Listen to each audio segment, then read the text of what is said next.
Hello बच्चों, कैसे हो आप। तो देखिए, कल की क्लास में हमने अबाउट द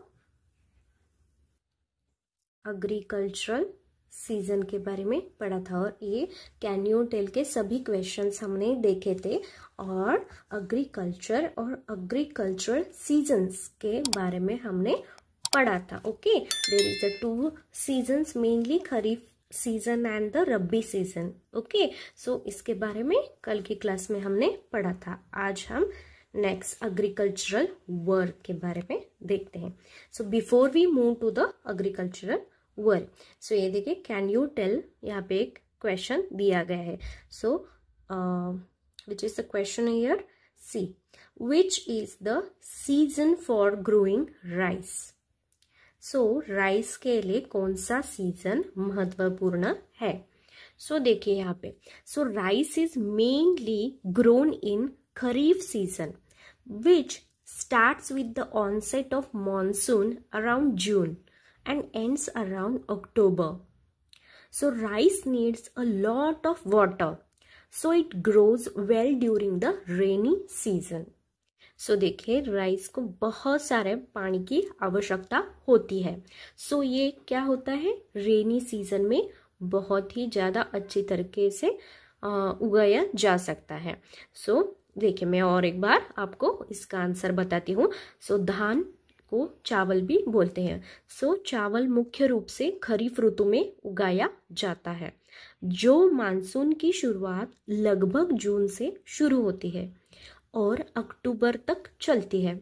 सो धान चावल को अधिक पानी की आवश्यकता होती है, इसलिए यह वर्षा ऋतु में अच्छी तरह उगता है और उगाया जा सकता है। ओके, बहुत ही अच्छी तरीके से, मतलब वर्षा ऋतु में ही इसका बहुत ज़्यादा अच्छे से ग्रोथ हुआ जा सकता है। ओके, सो इसका आंसर आपको पता चला। ओके, मैंने आपको एकदम डिटेल में इसका आंसर बता दिया है। Okay, now let us move to the agricultural work. Okay, so कृषि कार्य इसे कहते हैं। ओके, कृषि कार्य। सो देखिए यहाँ पे, every farmer wishes to get a good harvest. So सभी किसान क्या करते हैं, अच्छी फसल की कामना करते हैं। Isn't it, a good harvest provides a good income. So अच्छी फसल से क्या होता है, अच्छी कमाई की जा सकती है। ओके, सो उनको क्या होता है, a good harvest provide a good income. So उनको ज़्यादा से ज़्यादा बेनिफिट्स कब मिलता है, जबकि उनकी फसल बहुत ही ज़्यादा अच्छी हो। Okay, so the fertile land, good quality seeds and the fertilisers. Fertile land, good quality seeds and fertilisers. Okay, so fertile land मतलब एक उपजाऊ भूमि। फर्टाइल लैंड मतलब उसे हिंदी में क्या कहेंगे, एक उपजाऊ भूमि। Okay, so the good quality of seeds. Okay, so the good quality of seeds are also very important here. मतलब अच्छी गुणवत्ता वाले बीजों की बहुत ही ज्यादा आवश्यकता है। अच्छी गुणवत्ता वाले बीज यहाँ पे बहुत ही ज्यादा महत्वपूर्ण है। So and fertilisers. So fertilisers means खाद, जो उर्वरक भी हम हिंदी में बोलते हैं और खाद भी बोल सकते हैं। और and availability of water are essential for a good harvest. So मतलब वाटर की अवेलेबिलिटी बहुत ही ज़्यादा असेंशियल है। सो बिकॉज किसके लिए, गुड हार्वेस्ट मतलब अच्छी फसल के लिए पानी की बहुत ही ज़्यादा आवश्यकता है। Okay, it is also necessary to carry out the task of tilling the land. So ये बहुत ही ज़्यादा नेसेसरी है कि carry out the task of tilling the land, मतलब भूमि में हल चलाने जैसा कार्य भी बहुत ही ज़्यादा आवश्यकता माना जाता है। ओके, भूमि में एक हल चलाने जैसा कार्य वो भी बहुत ही ज्यादा महत्वपूर्ण माना गया है, isn't it? समझ में है? Okay, so the crop in the field must be protected and the harvested crop must also be stored safely. Okay, so the crop in the field must be protected and the harvested crop must also be stored safely. All of these processes are important. Okay, all of these processes are important. So खेत में खड़ी फसल की सुरक्षा करनी चाहिए और कटाई के बाद की फसल को भी सुरक्षित रूप से भंडारित करना चाहिए। ओके, सो ये इसमें क्या कहा गया है? देयर इज, खेत में मतलब जो भी खड़ी फसल है उसकी सुरक्षा करनी चाहिए और कटाई के बाद की फसल को भी सुरक्षित रूप से भंडारित करना चाहिए। Okay, it will be the crop in the field must be, it will be protected and the harvested crop, it should be stored safely, isn't it? So all these process are very important. They are giving, that is all this process must be important for the farmer to having the good crops. Okay, good harvest, good harvest, it is necessary. What are the necessaries to to getting a good harvest?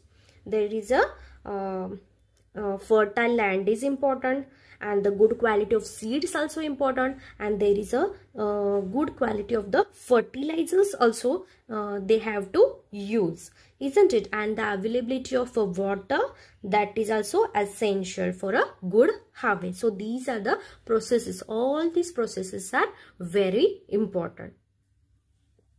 Got it? Okay, move to the next.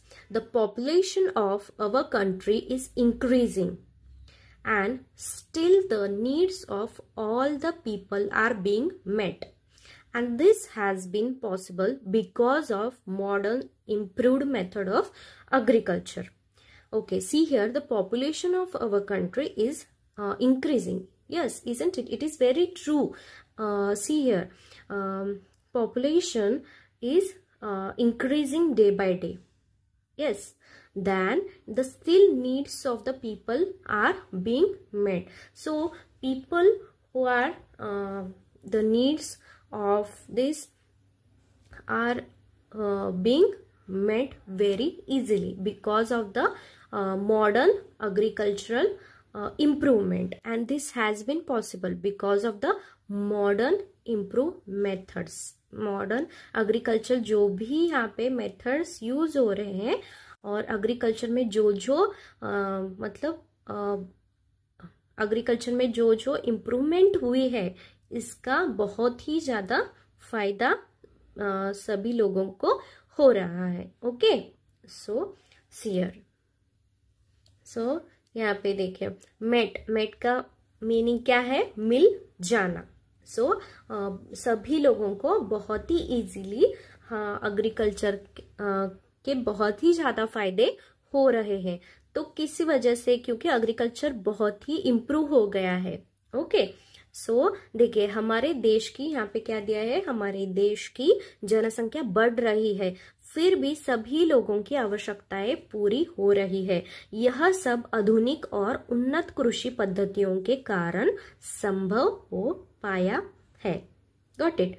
और एक बार सुनिए, हमारे देश की जनसंख्या क्या हो रही है? बढ़ रही है, फिर भी सभी लोगों की आवश्यकताएं इजीली पूरी हो रही है। ओके, सो यह सभी आधुनिक और उन्नत कृषि पद्धतियों के कारण संभव हो पाया है। Okay, so because of this improved methods of agriculture, this is all the things are be possibles. Got it? So now there is a traditional agriculture. Okay, so traditional agriculture मतलब पुराने जमाने में क्या क्या होता था, कैसे खेती की जाती थी, इसके बारे में हम देखेंगे. Okay, see here in the traditional methods of agriculture there is a ploughing, tilling etcetera were done with the help of oxen. Okay, so there is traditional methods मतलब एग्रीकल्चर के ट्रेडिशनल मेथड से जो कि प्लाउइंग और tilling. सो देखिए ploughing के बारे में आपको बताती हूँ.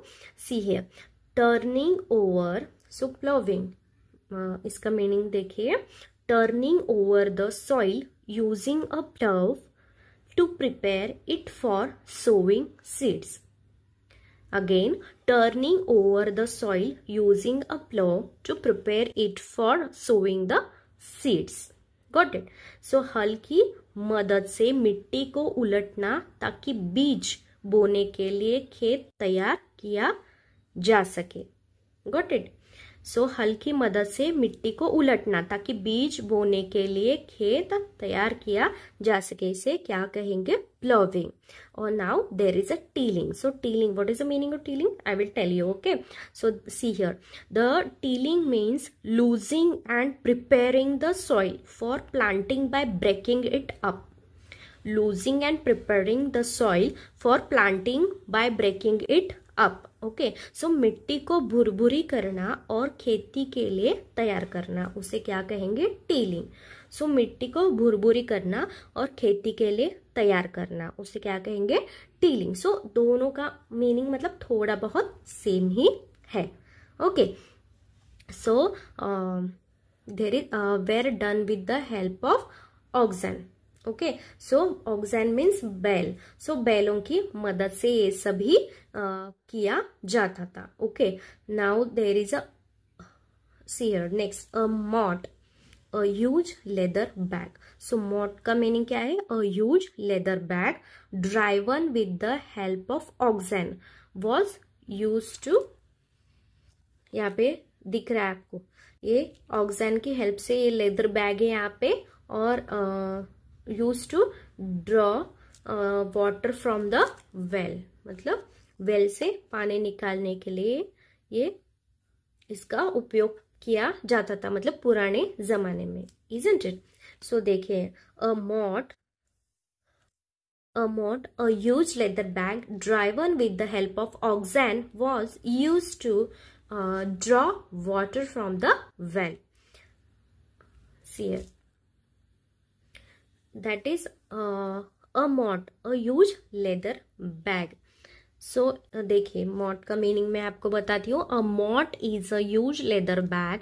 It was use to draw water from the well. It was operated और पुल्ड यूजिंग अ बुलॉक और ऑक्सन. ये दोनों भी वहाँ पे यूज हो सकते हैं. सो मोट एक बड़ा चमड़े का थैला और बैग होता है. इसका उपयोग कुएं से पानी निकालने के लिए किया जाता है. Got it? So mott का मीनिंग आपको समझ में है. Okay, so now next there is harvesting and threshing etc. was done by the members of the farmer's family themselves with the help of oxen. However, farmers now carry out all these tasks with the help of machines. Okay, so देखिए यहाँ पे मॉट ये तो एक leather bag है, आपको समझ में आया है. वो किसके लिए यूज होता था, क्योंकि कुएं में से पानी निकालने के लिए वो यूज करते थे, जो कि बैलों की सहायता लेके वो उसका उपयोग किया जाता था. Now there is harvesting and threshing was done by the members of the farmers family themselves with the help of oxen.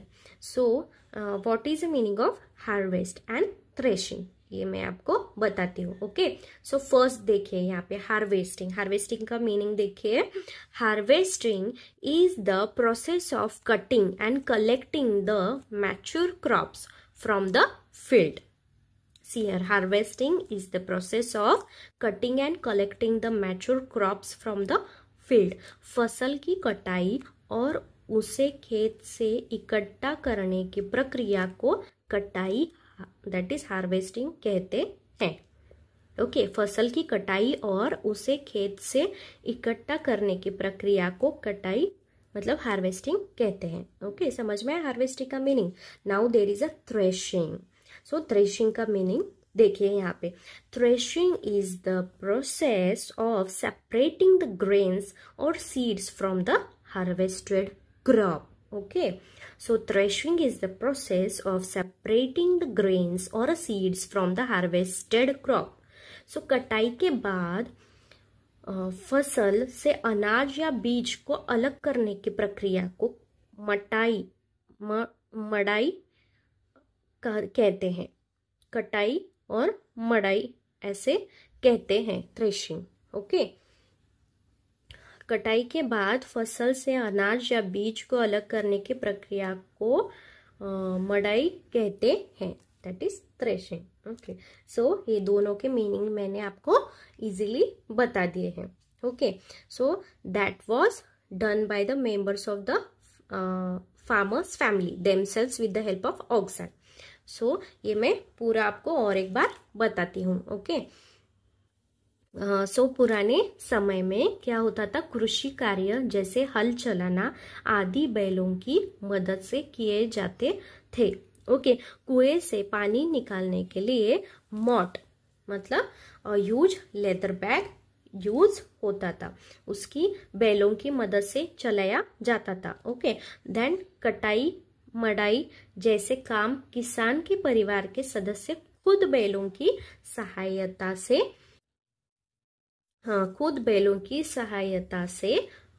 पूरी करते थे. ओके, देन मतलब लेकिन अब किसान ये सभी कार्य और काम मशीनों की मदद से करते हैं. ओके, सो देखिए अभी क्या करें, farmers now carry out all this task with the help of the machine. They will be use to complete this task by using the machines. Okay, so ये भी सभी हमने अभी ट्रेडिशनल एग्रीकल्चर के बारे में पढ़ा है. ओके, आपको समझ में इजीली मैंने इजी आसान भाषा में सभी के मीनिंग आपको बता दिए हैं.